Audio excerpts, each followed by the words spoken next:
Some small businesses can't afford a directory listing, but they have skills and they have talent. Their talent matches the hard work and the know-how.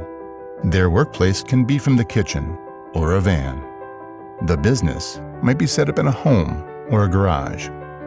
You don't find these providers listed in a book directory, but you can find them on eqicaribbean.com, the online tool you'll need to search for products and services. Because as long as you are searching, we'll be here to list them.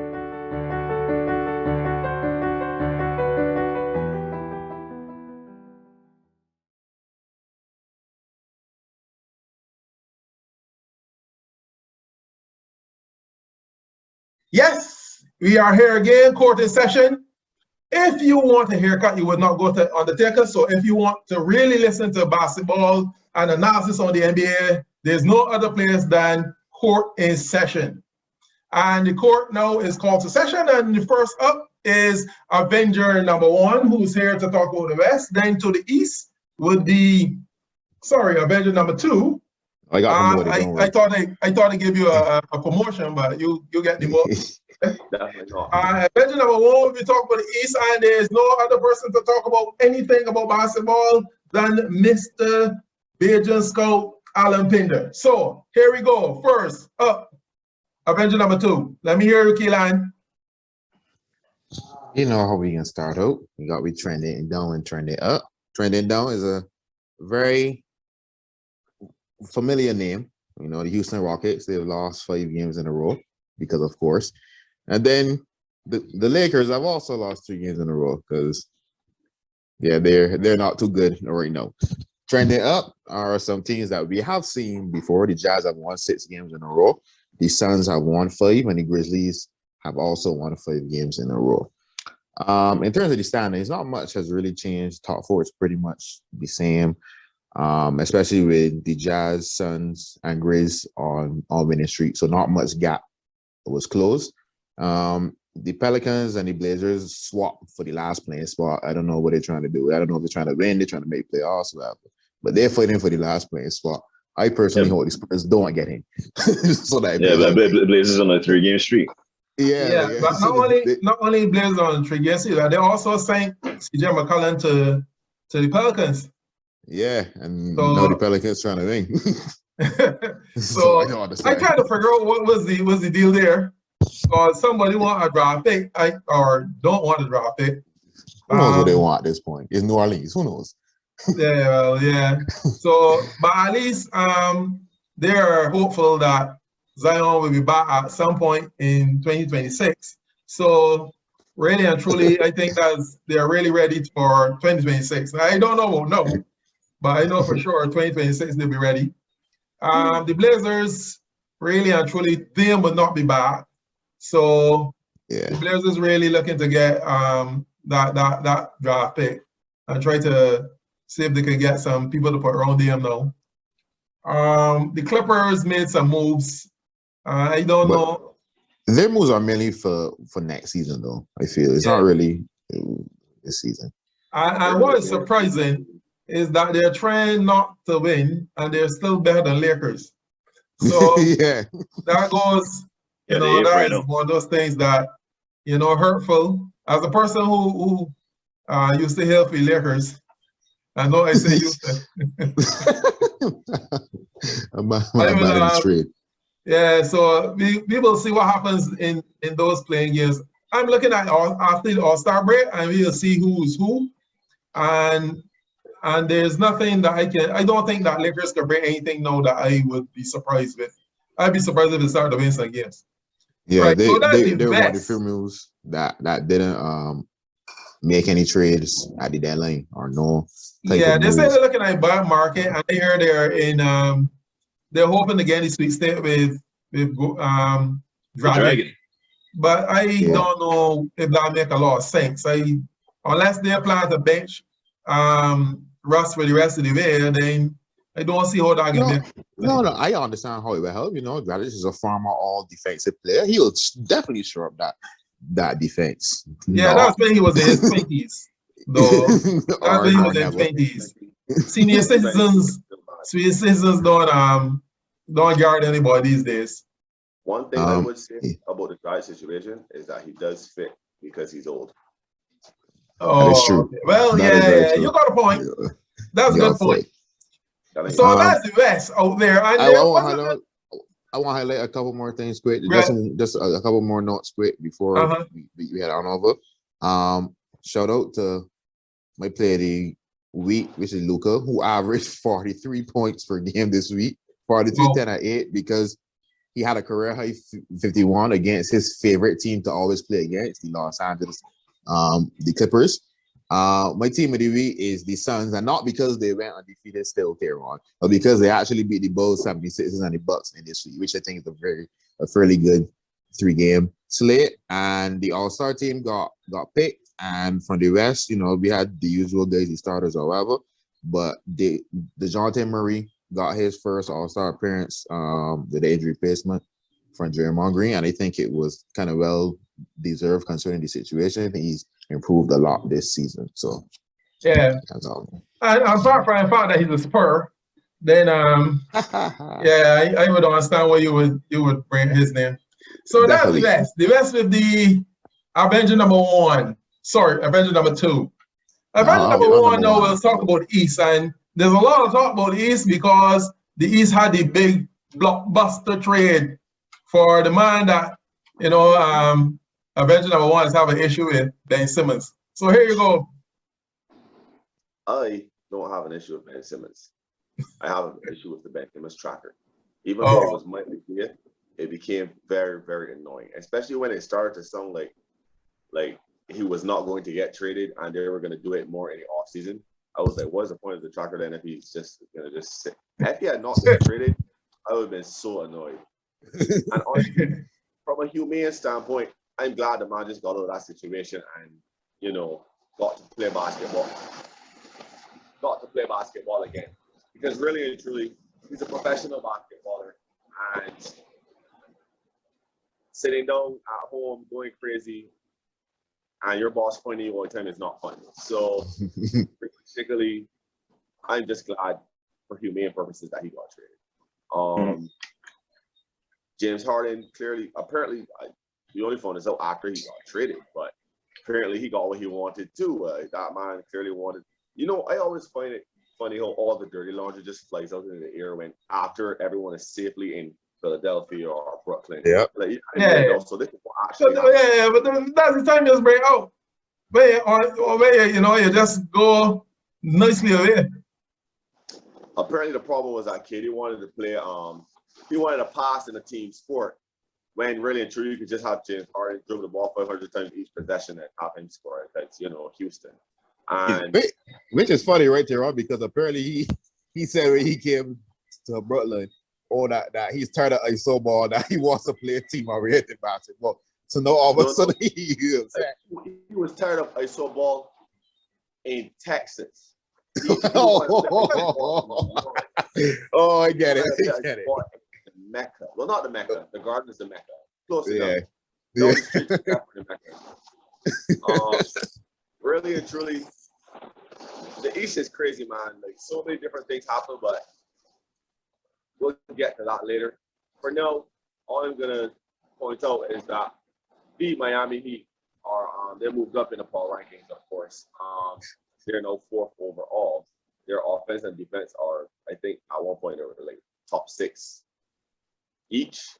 I just want to know that's trade news too, but I'm just gonna mention it right. That Bucks team added something very, very, very annoying. They added Serge Ibaka.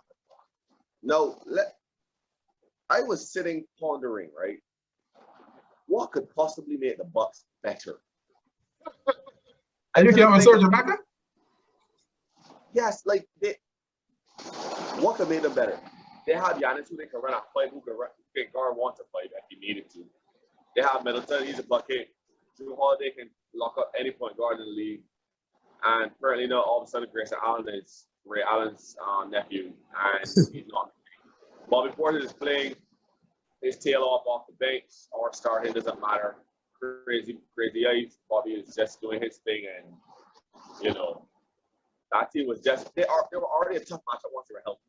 And that's the thing. I just remember they're not even healthy. But Lopez is not playing yet. He's supposed to play later on in the season. And what are they going to do?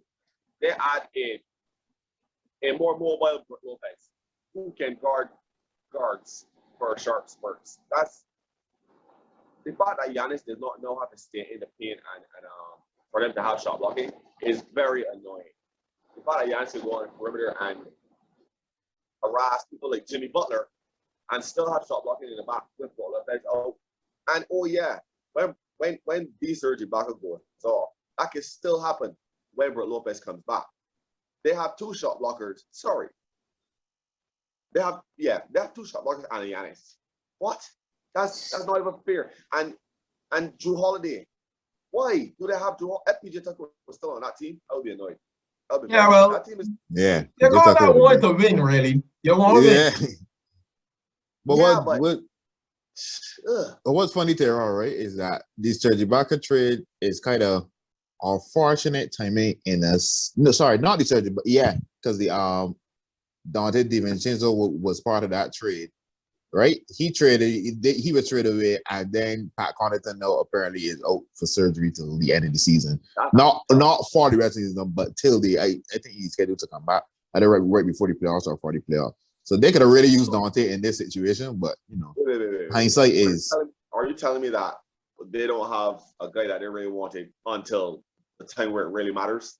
That's not news. They're still going to be doing without Pat Connaughton. I understand. No. I wasn't saying that in terms of like Dante. Problem was that he wasn't really. He was no longer on the end to like farm. He was trying to catch rhythm from the surgery, so like he could have really catch farm then. But if he gains surgery, not just that. Oh well, that's a problem. They don't have to do it anymore because they traded it. It wasn't even just that either. It was the fact that I think Dante was paid before, right? I think he had a pretty decent. And I think he had to. I can't remember if he was up for a contract or I can't. Anybody know his contract situation? The Bucks have to pay him soon, or was he already paid? I can't remember. Well, regardless, while someone checks on that, Grayson Allen is literally a cheaper option that's give you some of the same things, which is something you look for a lot in the NBA. Slightly younger, so whenever you can get that. And the person is producing, and there's chemistry there. He's been starting the entire season. He's honestly been playing well. I never thought of Grayson Allen as this sort of like sniper running around the perimeter like that, but he's really transformed his game, especially since he left. If he was at the Grizzlies, right? Yeah, he's a Grizzlies. Yeah, right. And he's actually been a very good fit for that team because that team needs one thing you need wrong. Giannis is shooters, spacing. Your Holiday can hit the three. Grayson is hitting the three. Middleton is hitting the three. Even Bobby is hitting the three. So I know they have a Serge Ibaka, who, by the way, can also hit threes. Hit three, yeah. Yeah. They should have decent this year. Yeah, that team is what. It's like they countered the whole. I always find the trends in the NBA so interesting. The way the Miami came up with a way to start Giannis. Well, slow down Giannis. The wall. Everyone started copying it. Everybody started doing the wall. What does the Bucks do? What do the Bucks do? They go and get so much. What about the Raptors? I think the Raptors actually started it in terms of the Raptors. I continue to do it, but they did it better than us, and that's why that blew up that time. Oh. But I remember because I watched both the games. What did they do? They went out and got so much shooting that if you create a wall, they're going to get a three. It's like you can't afford to have bodies in the paint against the Bucks. But you need bodies in the paint to start Giannis. So honestly, I still think at full health, the Bucks are the team to beat. In the East, I just think that I'm saying that because the team in Brooklyn has not played together yet.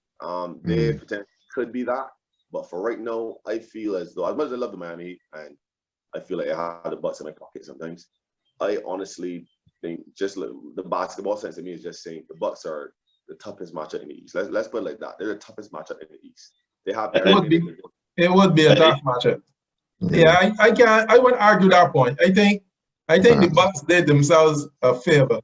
Obviously they wouldn't know that McNaughton would have ended up with hurt.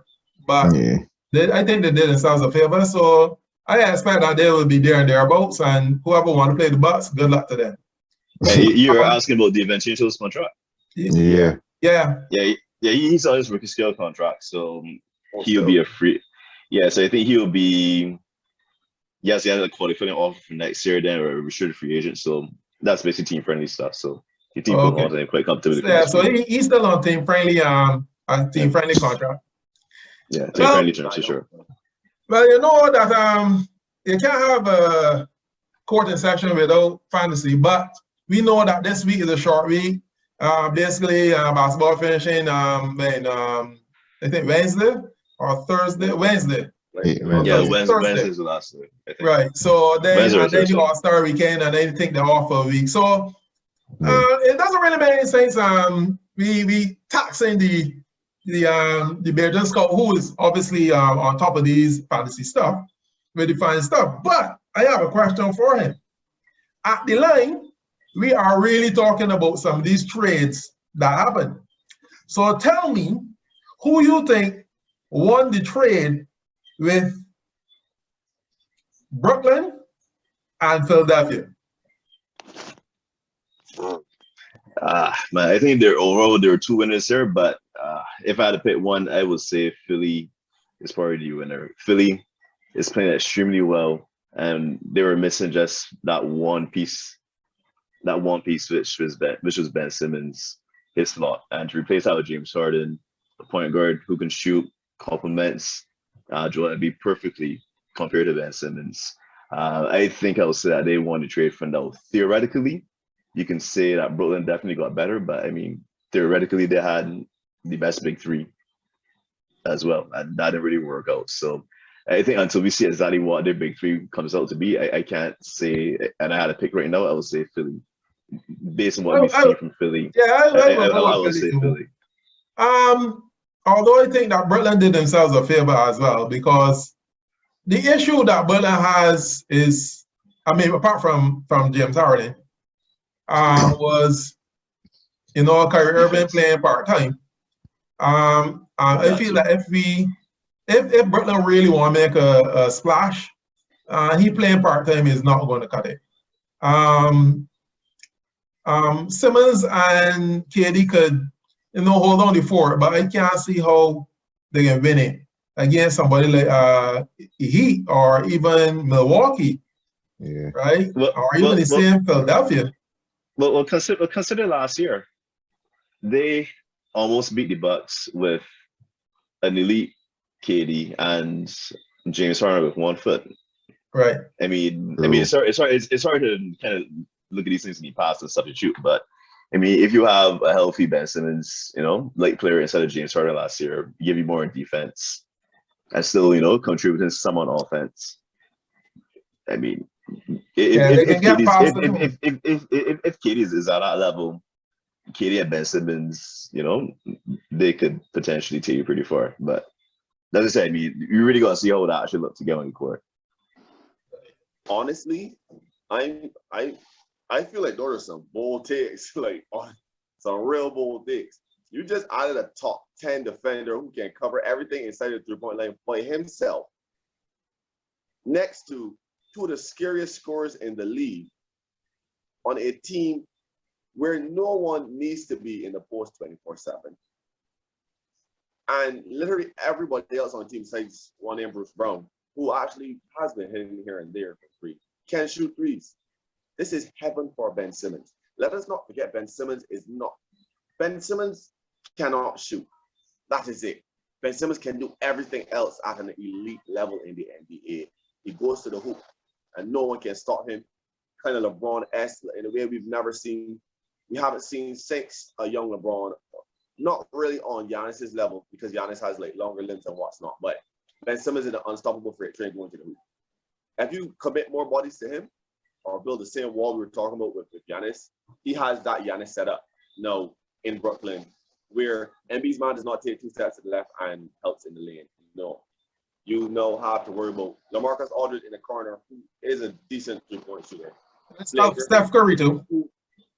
Exactly, yeah. I'm going to get him. Griffin in the other corner, who is also a very decent well, not let me not say very good. I don't like to sit him or things don't checking numbers, but for the eye test he's been hitting. Then you come up the line height wise and well not height wise, but position wise, and there's one Kevin Durant. I'm not even gonna say too much, it's Kevin Durant. And then after him you have Joe Harris when he comes back. And then after him you have Patty Mills. And then after him you have Steph Curry, and then after him you have Kyrie Irving. What I'm trying to say is that Ben Simmons has the entirety of the paint to play with. Something he never had in Philly playing next to Joel Embiid. That team, I understand what y'all are saying in terms of we haven't seen a team or whatnot. If this team is run the way I am expecting it to run, this team is going to be extremely scary. Who won the trade was a question. I agree that I feel like Philly did themselves a favor because honestly, Morey sitting on his stubborn throne and just not trading Simmons is a dead roster spot. And it's not just a dead roster spot, it's a dead roster spot with a star coming out of it. So, and Embiid is going to need help in the playoffs. We know that. Tobias Harris is help, yes, but he's third string help. He's not sidekick material. And I wouldn't even say James Harden's sidekick. I think James Harden, they're Superman and Batman right now. And yes, they did themselves a favor by replacing a star with a star. I feel like I don't know if they're going to keep on this. I'm not sure what's happening. He's not really a factor in my opinion. But losing Steph Curry is a big hit. Losing Steph Curry is a huge hit. I don't know what guards they have on their team. I don't know if they expect Shea Milton to fill the void. If Harden is the void, that agree because he'll shoot from outside. So. Next to him, so he doesn't really fill the void for Curry. Harden's going to slip in a Curry spot, yes, but like I don't know if they had. I feel like if they had found a way to keep Curry and get Harden, and I mean, Lord knows. I know he would have pulled that off. Yeah, I ain't really sure he could have pulled that off. I know if he could have pulled that off. Right. So the way basically James Harden has to go back to being amazing, or this trade can fall through very easy in terms of who won it, who didn't. I honestly believe brother won. The only thing I'll push back on a little bit with the Ben Simmons thing in terms of building a wall against him. The issue with Ben is he's never shown that level of aggressiveness in terms of attacking the defense, particularly in the half court setting, like how Giannis would. So Ben does that particularly in transition, but when you're in a half court setting, particularly in the playoffs, I think that's when it can be challenging with Ben because you can essentially sag off of Ben and focus a bit more on KD, focus a bit more, help off a bit more on guys like Kyrie. And once you can switch off to him and block him off and you play, you have some options on defense where that's concerned. So I think that's what I say. I think there's still some question marks in terms of how it is a better setup for him compared to Philly, but we're still not exactly sure exactly how it's going to work. I think there could still be some problems there. Just remember that he was working out and he was working on that shot. We didn't see it yet, but he was working on the shot. That's not right. My thoughts on the trade. Obviously, I won't be too long because a lot of y'all said some of the stuff that was already said. But I think both teams came out favorably, possibly. Obviously, we still have to wait and see. Obviously, the 76ers got a star next to Embiid who fits better. Obviously, with James Harden, we already know what James Harden can do.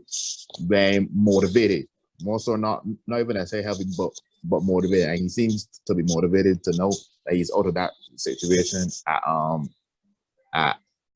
in Brooklyn.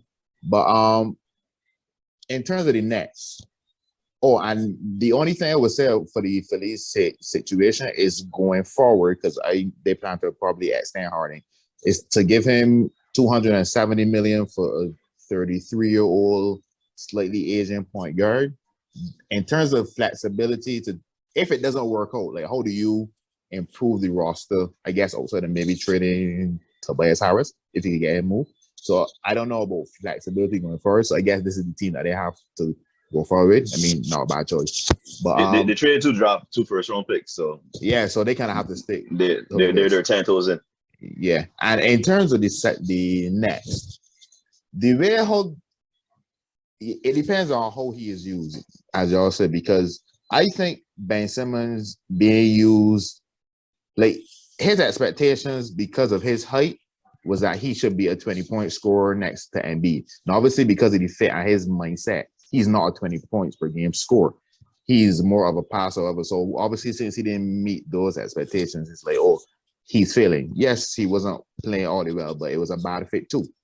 But I think next to KD and Kyrie, where he doesn't have to be a scorer, even Seth Curry, he'd probably be the fourth or fifth option on offense.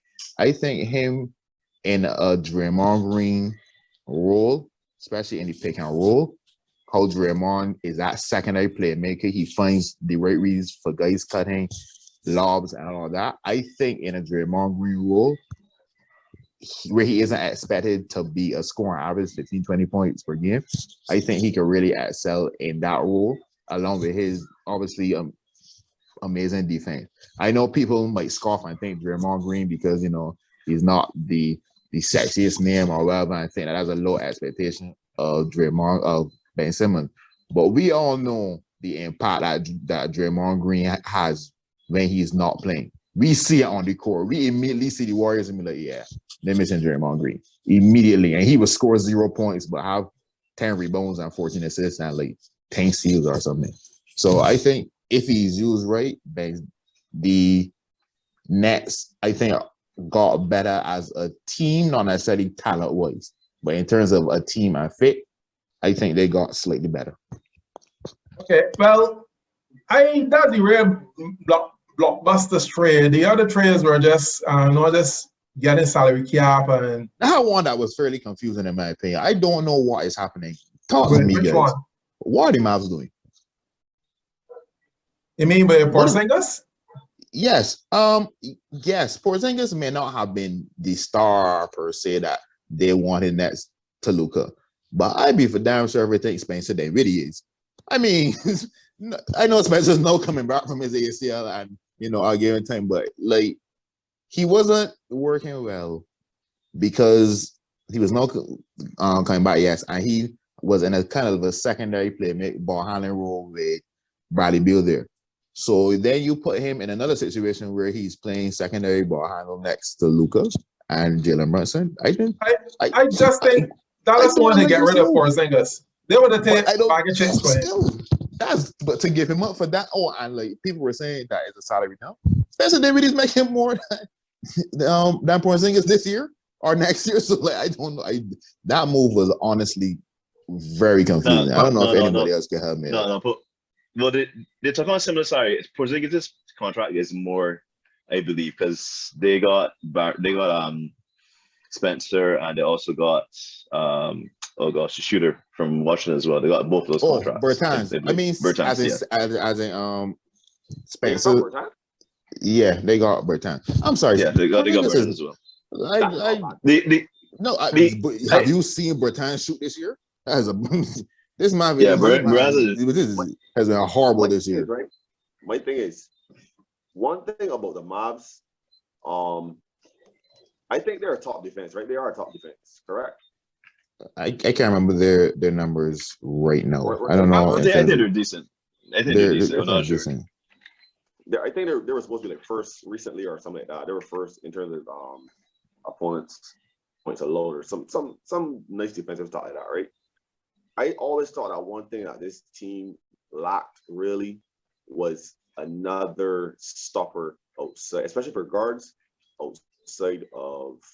You can't put Durant Finney-Smith on every single person in the league. When you put a team with more than one active wing or active guard that's actually like scoring and thing, I feel like you can need someone to stop them. Jalen Brunson is a nice point guard, very, very nice point guard, but he's not a stopper. Especially when he has a chop to beat that. I've seen him do it in the past. He's an excellent defender with size at the playmaker position, a point of attack.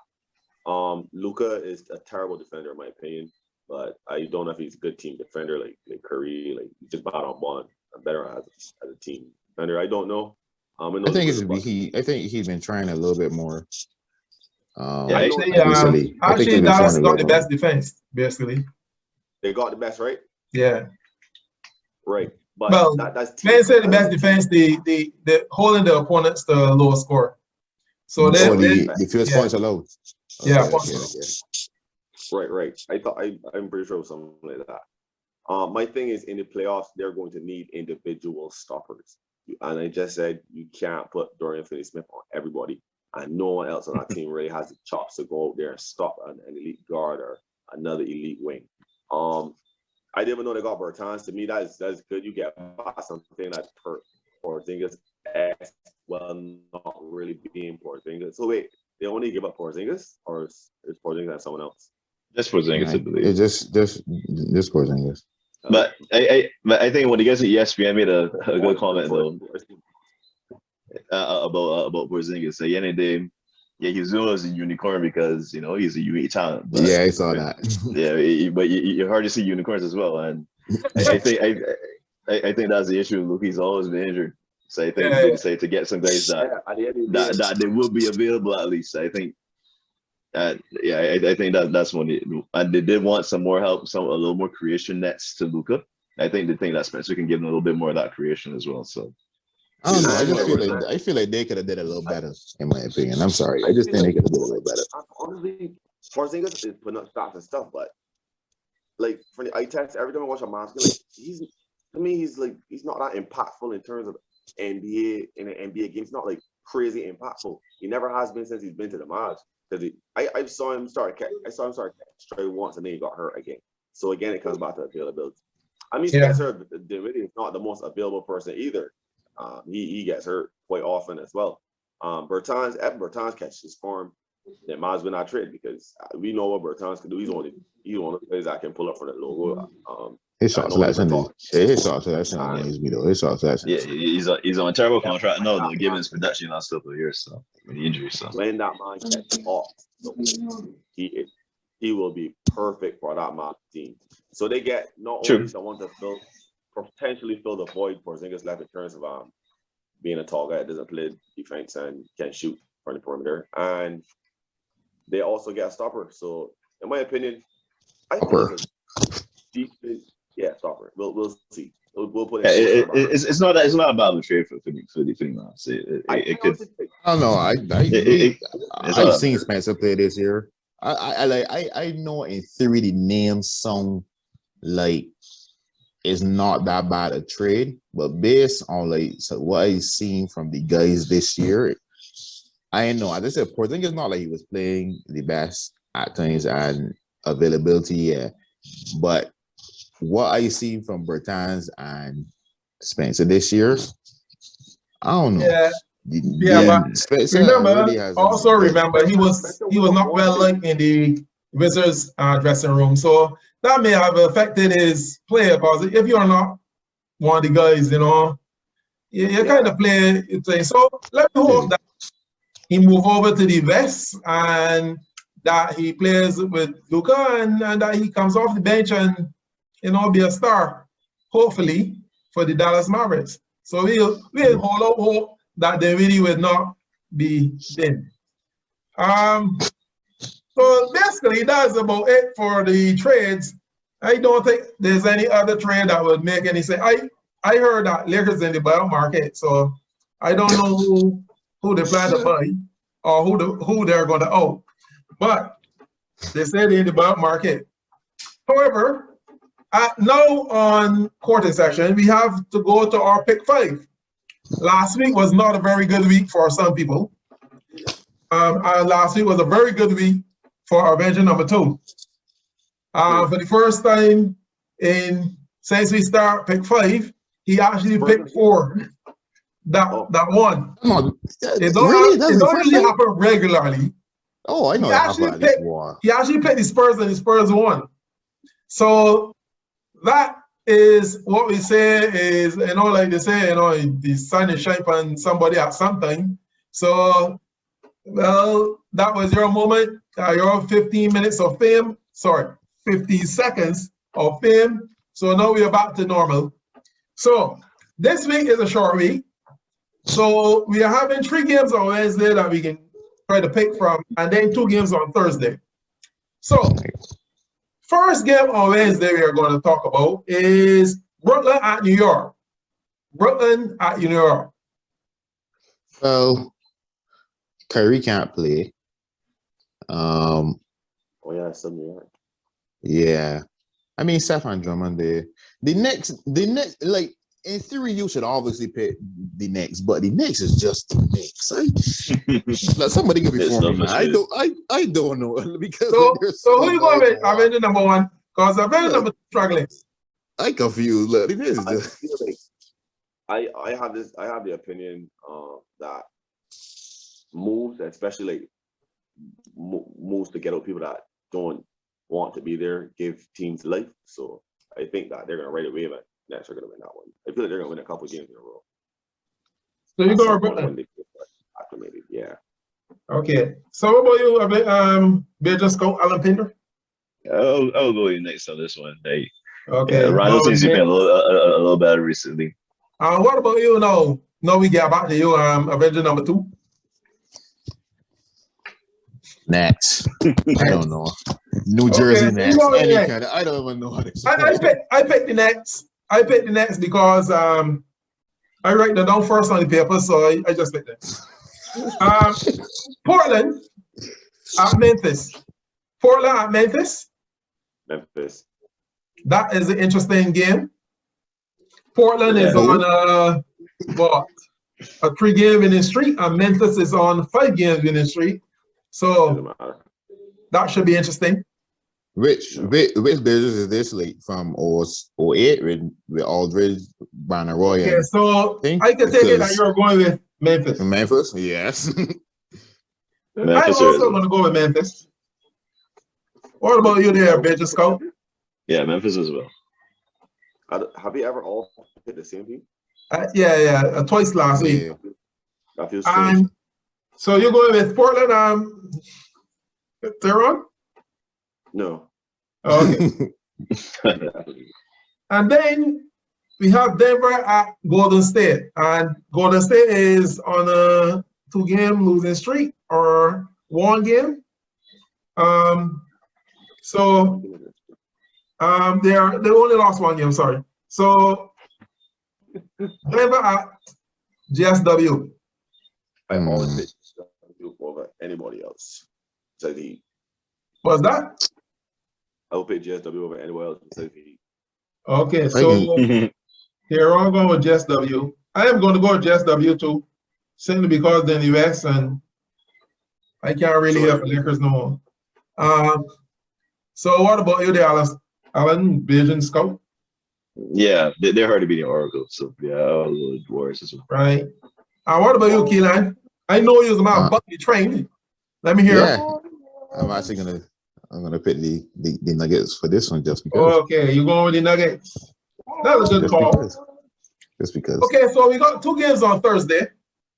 The first one is Dallas and Denver at New Orleans. New Orleans. Yeah. I'll go I with mean, Mavericks. yeah, New Orleans. So what am I saying? Mavericks. I say New Orleans. Mavericks. Mavericks. So that's Keelan from Mavericks. You too, Tehran? Yes, sir. You're going with Mavericks. Better Scout, you're going with the Mavericks though? Yep, Mavericks. Okay. You know what? Because they have Spencer getting ready to put on CJ. Okay, so I find it hard to go with one of these teams. So let's do eeny meeny. I'll go with New Orleans. And that's simply because other 3 people going on the other side, and there's like the 3rd time that everybody can agree. Yeah. Okay, and the last game I see here is Houston versus Clippers. Why are we doing that again? So, is it Houston versus Clippers? Let me Is there check. another game? I think it's Houston versus Clippers that I put here. That's in LA, right? Right. So It could be on the moon. Houston versus Clippers, and that's in LA. What? So let's hear. I'm going to pick Houston to lose. I think Better Scott can go with Clippers too. Agreed. And Keelan already gone Clippers too. Yes. And just to make things sound really good, No way. I can go with Clippers. Oh. And that is the 5 games. That is the 5 games this week in court A session. I want to thank the Bajan scout, Alan Pinder, Avenger number 1, Teron King, and Avenger number 2, Mr. Keelan Phillips. And this is court in session is now adjourned.